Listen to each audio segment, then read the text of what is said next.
Hi everyone, Paul Levy with Brownells, and today we've got another gun from the vault. Today we've got a SIG 551A1, and basically covering the SIG 550 series of rifles.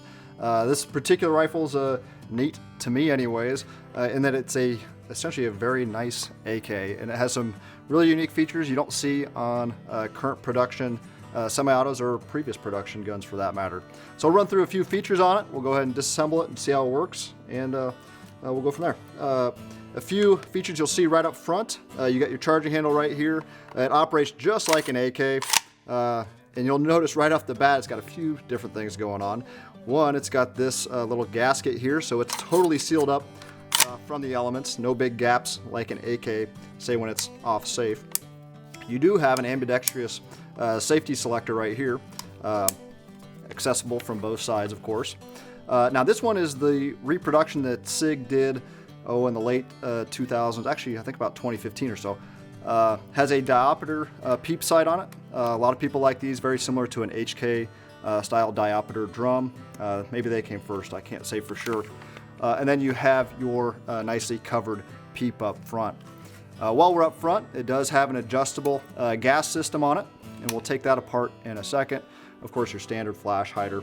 One feature a lot of people like, it has a folding stock, of course, and it can do that because the entire recoil spring mechanism is up around the piston, and that's the feature I think is probably the most interesting about this particular rifle. I'll go through how to operate it here real quick.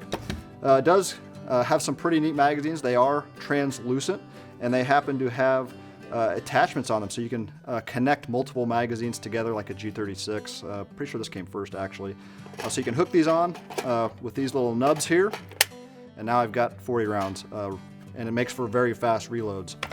So they do rock in just like in AK, just like that. It's locked in place.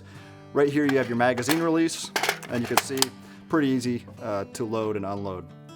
On the opposite side, well, I should say, to charge the weapon, you simply cycle the bolt and you're good to go.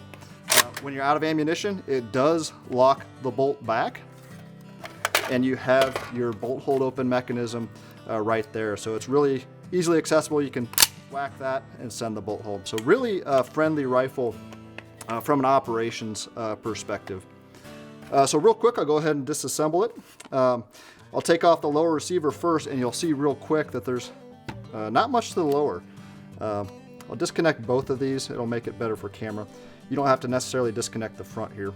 I'll leave that on for a sec because that'll drop the handguards off. You'll see here no recoil spring mechanism, and it has a very AK-like trigger and hammer setup. The next thing I'm going to do, I probably should have done this first, is disconnect the bolt from the recoil spring and piston assembly. So I've got this little latch here I'm going to depress and pull out my charging handle, and now I'm disconnected. I can slide my bolt right out the back. So there's my bolt and bolt carrier, and like I said earlier, this is a modernized AK. If you're familiar with the AK-47, that's an AK-47. The carrier is of course a little bit different in that it has this latch mechanism. It allows it to cycle up front and connect to the recoil spring mechanism. Next step, I'm going to take off the handguards. So I'm going to take off the lower.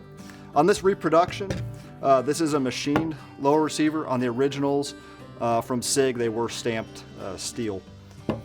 So now I can take off my handguard. It's basically held in place right there by the pivot pin. Basically slide this guy back and off, and then my top handguard is going to come right off as well. So you can see, super simple setup. Stamped steel receiver, that barrel's just screwed in. Now I can take out my gas system. I've got a little nub here I have to depress. Rotate that, take out my regulator. And now I can take out my piston since it's disconnected from the bolt. And you can see right there, there's my recoil spring, piston head, and everything. You can see how it interfaces right here with the bolt. When that charging handle is in place, they're essentially one piece and operate together. It's a long stroke gas piston. And the last little bit I'm gonna do is take out the gas piston, and then we're 100% field strip. There's my my gas tube, I should say. And then there's there's your barrel assembly. So there's the SIG 550 series, in particular the 551A1 from this edition from the vault.